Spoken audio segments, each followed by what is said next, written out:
3월 2일 화요일, 오늘의 말씀은 시편 52편 1절로 9절입니다.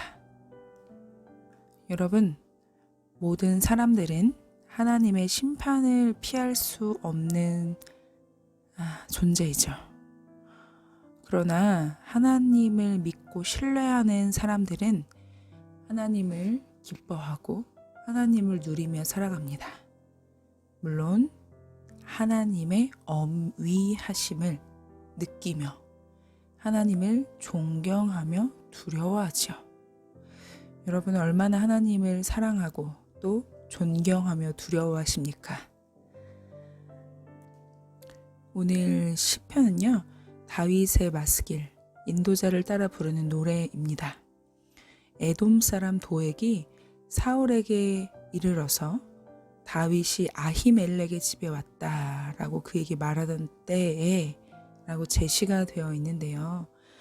이때는 그 사무엘상 21장 22장이 배경입니다. 다윗이 사울을 피해 도망칠 때 제사장 아히멜렉에게 도움을 청했어요. 그런데 이때 사울의 용사 도액이 사울에게 이 사실을 알려서 제사장 85명이 학살을 당했습니다. 그래서 이 시는 도액 사건과 또 다윗의 고난을 기념하기 위해서 저작했을 것으로 보입니다. 그래서 이 시에 대한 내용은요, 강한 악인과 약한 의인을 대조하는 묘사가 있고요. 의인들을 괴롭히는 악인을 경고합니다. 따라서 악인을 향한 예언적 심판 메시지처럼 들리지요. 자, 그렇다면 누가 악인이고 누가 의인일까요? 예전에 한 목사님을 음해하던 또 다른 목사님이 계셨어요. 그래서 이제 여러분 아시는 분들은 아시지만 교회는 노회에 소속되어 있습니다. 그리고 그 노회는 총회에 소속되어 있죠. 그런데 그 한 목사님을 음해하던 분이 노회에 조금 권위 있는 분이었는데 그분을 계속 몇 개월 동안 괴롭혔어요. 그런데 참 신기한 일이 일어났는데 노회 안에서도 이제 재판이라는 게 있거든요. 그래서 교회의 시비를 가리고 또 그 목사님이 잘했느니 잘못했느니 뭐 이런 판단을 내려서 징계를 하기도 하고 치리를 합니다. 자, 그런데 그 음해를 하던 그 목사님이 그만 심장마비로 돌아가시고 말았어요. 이 사건을 보았을 때 그 음해를 받던 목사님이 어떤 마음이었을까요? 통쾌하기만 했을까요? 네, 그분이 그렇게 이야기하더라고요. 나는 하나님이 너무 두렵다. 네, 자기가 분명 아무 죄도 짓지 않고 너무나 떳떳해서 당당했지만 자신을 괴롭혔던 그 또 다른 그 목사님이 갑자기 돌아가시는 것을 보고 이 모든 재판이 또 마무리되고 해결되는 걸 보면서 참 하나님께서는 정말 심판하시는 분이구나 라는 것을 깨닫게 되셨다는 거예요. 그래서 마냥 자기가 이 일이 해결된 것이 좋지만은 않았다고 합니다. 왜냐하면 그 심판, 사실은 누구에게 임했어야 할 심판입니까? 죄인인 우리에게 임했어야 할 심판이지요. 그래서 더 그 다음부터 자신의 그 모든 몸가짐과 마음가짐을 주님을 경외하는 태도로 또 섰다는 그런 고백을 또 들은 적이 있습니다. 오늘 시편 52편 1절부터 5절은요, 하나님의 심판을 피할 수 없는 악인에 대한 이야기가 나오죠. 악한 강자의 자랑, 그리고 하나님의 인자함을 이렇게 반대의 선상에 놓으면서 싸움에 능한 용사의 악을 당장 사실은 심판하는 것이 마땅하지만 시인은 악을 자랑하는 용사에게 하나님의 오래 참는 사랑 때문에 심판이 늦춰져 있다고 이야기합니다. 그리고 거짓을 사랑하는 악인의 특징에 대하여서 이야기하는데, 첫 번째는요, 강한 자의 혀가 파괴를 꾸미는데 그 혀가 날카로운 칼 같다. 그 혀로 사기를 친다 라고 이야기를 합니다. 고대 지혜자들은 죽음과 생명이 혀의 힘에 달려있음을 주원합니다. 특히 시편에서 악인들이 거짓말과 속임수에 능한 자로 묘사돼서 자주 등장하죠. 속임은 악의 전형성이에요. 또 악인들의 특징 두 번째는요. 선보다 악을 사랑하고 의를 말하는 것보다 거짓을 사랑하는 것입니다. 선은 좋은 것, 또 은혜이고 복지의 차원으로 확정되죠. 의는 옳은 것이고 정의로운 것이며 이 시행에서는 선과 동의어로 쓰입니다. 자, 셋째, 시인은 혀의 폭력이 속임에 있음을 다시 강조합니다. 속이는 혀, 너는 모든 삼키는 말들을 사랑한다. 이 간사한 혀에서 간사하는 미르마라는 히브리어인데요. 사기 행위, 협잡, 거짓을 말합니다. 시인은 혀를 인격화해요. 그래서 악을 도모하는 강한 자, 이것을 또 대신해서 이야기하는데요. 속이고 거짓말하고 협잡을 일삼는 혀. 시인은 이런 자가 개걸스럽게 삼켜버리는 말들을 좋아한다고 비웃고 고발합니다. 그리고 시인은 계속해서 4개의 미완료형 동사를 활용해서 거짓을 사랑하는 악의 필멸을 경고합니다. 개역개정 본문에서는요. 멸하다, 붙잡다, 뽑아내다, 뿌리를 빼다 이렇게 표현했지만 히브리어는 악에 대한 무서운 파국을 좀 더 강한 어감으로 전달합니다. 그가 너를 잡아 뜯어버릴 것이다. 그가 너를 포획할 것이다. 그리고 그가 너를 찢을 것이다. 그리고 그가 너를 뿌리째 뽑을 것이다. 악의 필연적 파멸은 영원합니다. 지속적이고 영구적이죠. 일상적으로 생활하며 거주하는 장막에서 숨쉬는 모든 땅에서 뿌리째 악은 제거될 것입니다. 이처럼 선보다 악을 사랑하며 거짓을 일삼는 자, 이 결말은 바로 끝없는 멸망입니다. 의인들은 악인들의 몰락을 지켜본 것일까요? 의인들이 보고 두려워하며 그들을 조롱합니다. 이때 보고는 히브리어 이르우라고 하고요. 두려워하면은 이라우라고 이야기를 해요. 비슷하죠?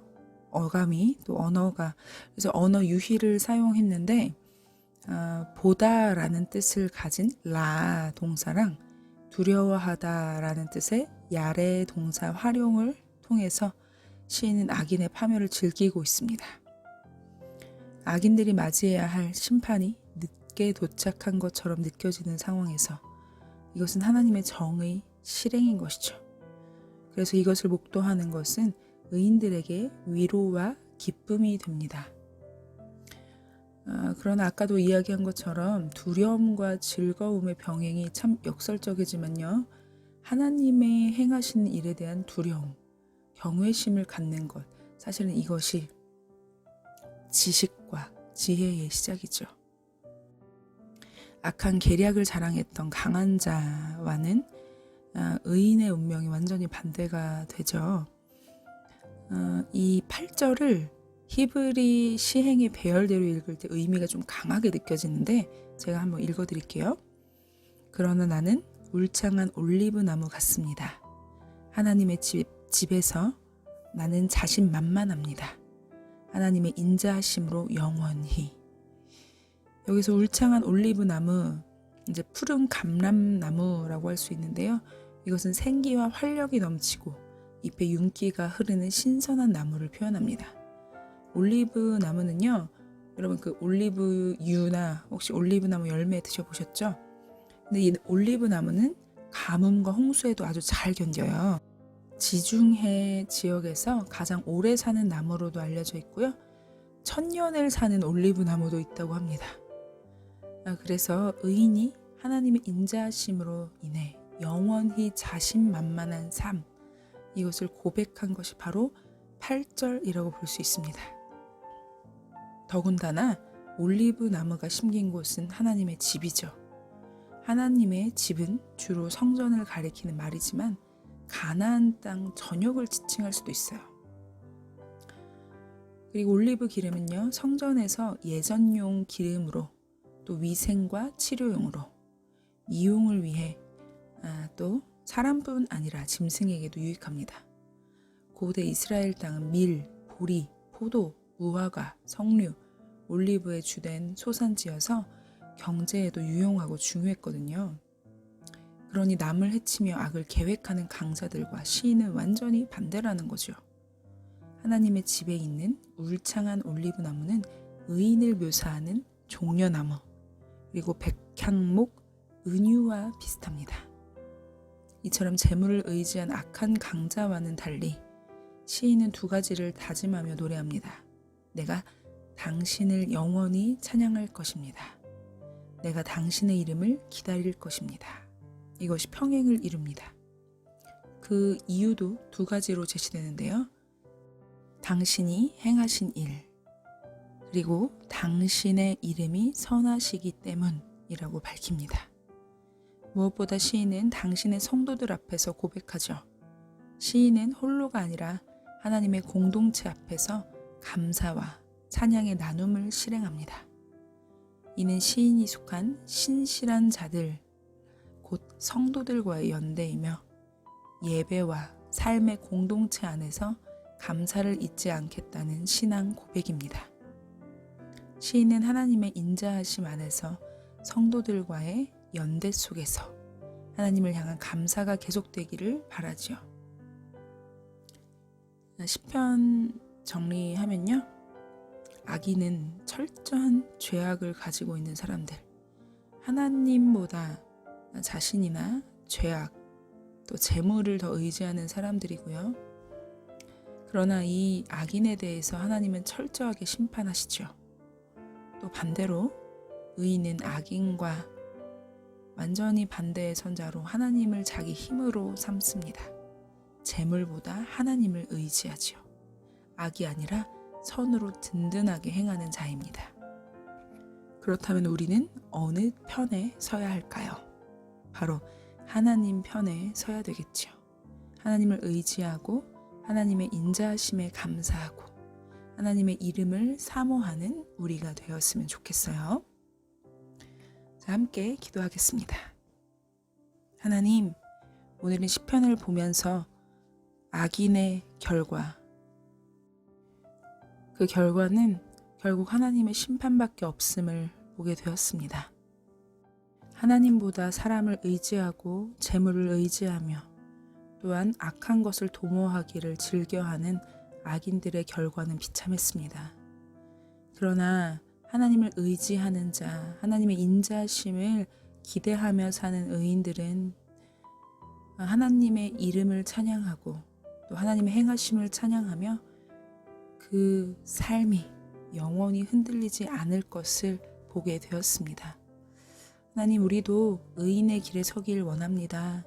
하나님을 의지하고 하나님의 인자하심을 누리며 하나님으로 말미암아 흔들리지 않는 우리의 중심, 우리의 영혼이 되기를 원합니다. 이제 3월 한 달이 시작되었는데 하나님, 또 여러 가지 상황 가운데에서 우리의 한 걸음이 하나님을 향한 좁은 길이 됨을 기대하며 나아갈 수 있게 도와주시고 성령님 역사하여서 우리 안에 하나님을 향한 간절함과 기다림과 열망을 허락하여 주십시오. 그래서 매일의 삶이 주님을 충만하게 누릴 수 있는 귀한 삶 되게 인도하여 주시옵소서. 오늘도 우리와 함께 하실 주님을 기대합니다. 주님 역사하여 주시옵소서. 감사하며 예수님의 이름으로 기도드립니다. 아멘. 여러분, 3월입니다. 이제 또 3월이니까 새 마음가짐으로 새롭게 큐티 말씀과 기도의 자리에 나아갔으면 좋겠고요.